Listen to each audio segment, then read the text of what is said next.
तो दोस्तों, आपने श्री प्रेमानंद महाराज से ये जरूर सुना होगा कि नाम जप करो, नाम जप करो, नाम जप करो। मगर सिर्फ नाम जप करने से क्या ही मिलेगा। वैसे मन तो बहुत करता है, लेकिन हो नहीं पाता। तो दोस्तों, मैं आपसे वादा करता हूं कि इस कहानी को सुनने के बाद आप अपने आप को रोक नहीं पाएंगे नाम जप करने से। नमस्कार दोस्तों, आप सुन रहे हैं स्पिरिचुअल एफएम।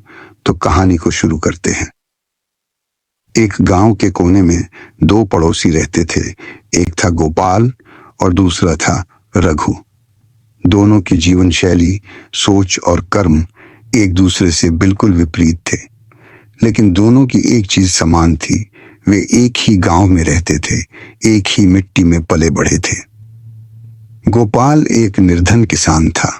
खेत बंजर थे, जेब में पैसे नहीं, लेकिन हृदय में भगवान का असीम विश्वास था।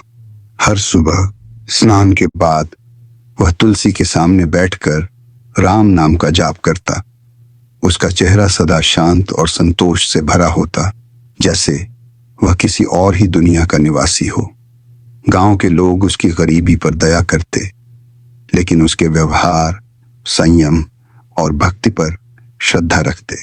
जब भी किसी को कोई संकट आता, वे गोपाल से कहते, भाई, तुम एक बार भगवान से कह देना, तुम्हारी बात वो जरूर सुनते हैं। लेकिन गोपाल का घर अंदर से टूटा हुआ था। उसकी पत्नी सुरभि अक्सर ताने देती, क्या मिलेगा राम नाम लेकर?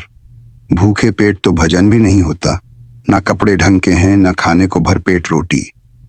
गोपाल हर बार मुस्कुराकर कहता, भगवान सब देख रहे हैं सुरभि, उनके पास देर है, अंधेर नहीं। वहीं दूसरी ओर उसका पड़ोसी रघु था धनवान, दिखावे वाला, शराब सिगरेट का शौकीन और घमंड से भरा हुआ।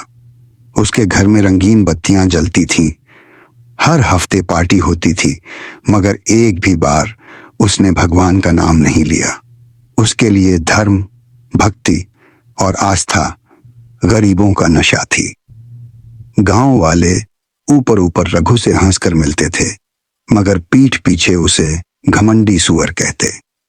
उसकी भाषा में कड़वाहट थी, स्वभाव में क्रोध और व्यवहार में अभिमान। लेकिन रघु को लगता कि पैसा ही सब कुछ है। एक दिन गोपाल के घर में बहुत बड़ा झगड़ा हुआ। कारण घर में राशन नहीं था। सुरभि का सब्र टूट चुका था। सुरभि चिल्ला पड़ी, तुम्हारा भगवान कुछ नहीं देता। हर रोज राम राम करते हो, लेकिन पेट तो खाली है। नाम लेकर क्या करोगे? भीख मांग लो कहीं जाकर। यह सुनकर गोपाल को बहुत ठेस पहुंची। आंखों से आंसू छलक पड़े, लेकिन कुछ नहीं बोला। वह चुपचाप नारंगी रंग का पुराना गमछा उठाया, कंधे पर डाला और बिना कुछ कहे घर से निकल गया, सीधा जंगल की ओर। उस रात पूर्णमासी थी, पूर्ण चंद्रमा की रात्रि। जंगल में हर तरफ चांदनी फैली थी, लेकिन गोपाल का मन अंधकार में डूबा हुआ था। थोड़ी देर चलते हुए गोपाल को दूर अलाव जलता हुआ दिखा। पास गया तो देखा वहां एक डाकुओं का गिरोह बैठा था। उनमें से एक डाकू भीमा पहरे पर था। भीमा ने गोपाल को देखा। उसका नारंगी गमछा, शांत चेहरा और सिर झुकाए चलना देखकर उसे लगा, यह कोई संत, साधु या ब्राह्मण होगा। अगर सरदार ने इसे नुकसान पहुंचाया तो पाप लगेगा। भीमा सीधा सरदार के पास गया। सरदार, आज पूर्णमासी है और कोई ब्राह्मण हमारे इलाके में आ गया है। अगर हम उसे दान दक्षिणा देकर विदा करें तो हमारे पाप भी धुल सकते हैं। सरदार ने सोचा, चलिए थोड़ा पुण्य ही सही।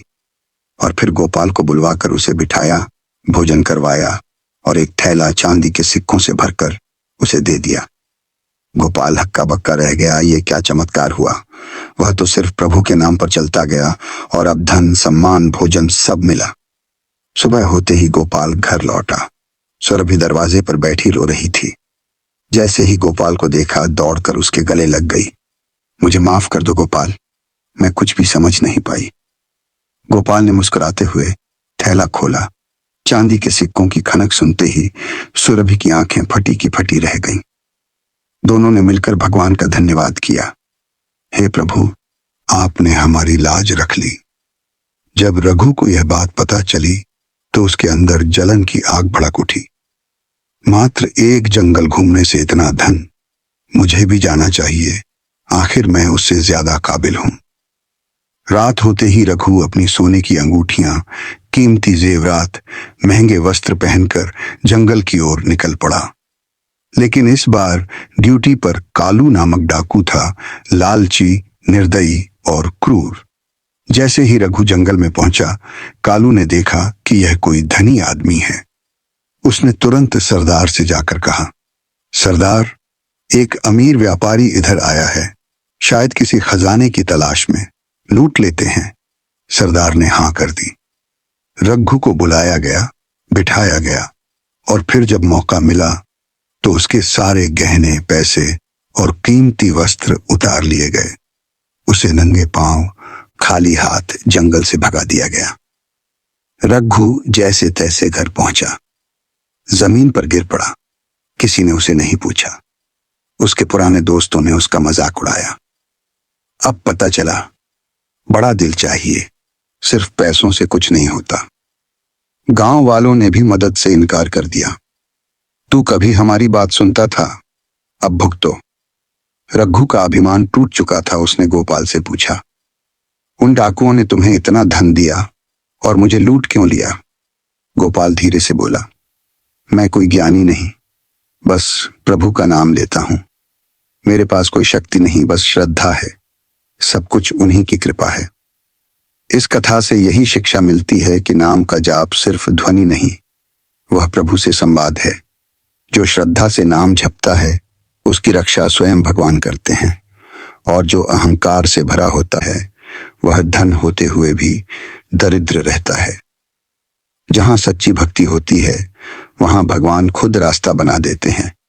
और जहां घमंड होता है, वहां रास्ते भी भटक जाते हैं। तो दोस्तों, अगर आपको भी अपने जीवन में चमत्कार देखना है तो एक बार नाम जप करना शुरू कर दीजिए। अगर आप इस समय भी बाकी लोगों की तरह वीडियो आधी छोड़कर नहीं चले गए तो यह शायद भगवान की इच्छा है, क्योंकि अब मैं आपको बताऊंगा कि आप नाम जप से अपने जीवन में चमत्कार कैसे ला सकते हैं। अगर आप भी अपने जीवन में बड़ा बदलाव लाने की सोच रहे हैं तो इससे बेहतर मौका नहीं मिलेगा। मगर आप में से कुछ लोगों का कहना होगा कि नाम जप करने का समय नहीं है, तो मैं आपको एक सही समय बताता हूं, जिससे न केवल आपका नाम जप पूर्ण होगा, बल्कि भगवान तक आपकी प्रार्थना जल्दी पहुंच जाएगी। तो नाम जप का सही समय क्या है? जप के लिए सबसे बेहतर समय होगा सुबह का और शाम का। आप अपने हिसाब से सुबह और शाम को किस समय पर करना चाहे, वह समय नक्की कर लीजिए। और नाम जप सिर्फ आपको 15 मिनट ही करना है। यह सबके लिए आसान है। देखो, भारत के हर मंदिर और आध्यात्मिक स्थानों पर भगवान की पूजा आरती सुबह और शाम के समय होती है, क्योंकि यही सही समय है भगवान की पूजा करने का। सुबह और शाम दोनों के 15 मिनट को मिला ले तो वह आधा घंटा हो जाएगा, और 2 दिन का मिला ले तो पूरा 1 घंटा। तो आपने पूरे 1 घंटे तक भगवान का नाम ही लिया है। आशा करता हूं इतनी सी बात ने आपके मन में बहुत गहरा प्रभाव डाला होगा। अगर आपकी इच्छा हो तो इस वीडियो को लाइक कर सकते हैं, चैनल को सब्सक्राइब कर सकते हैं, आपकी मर्जी।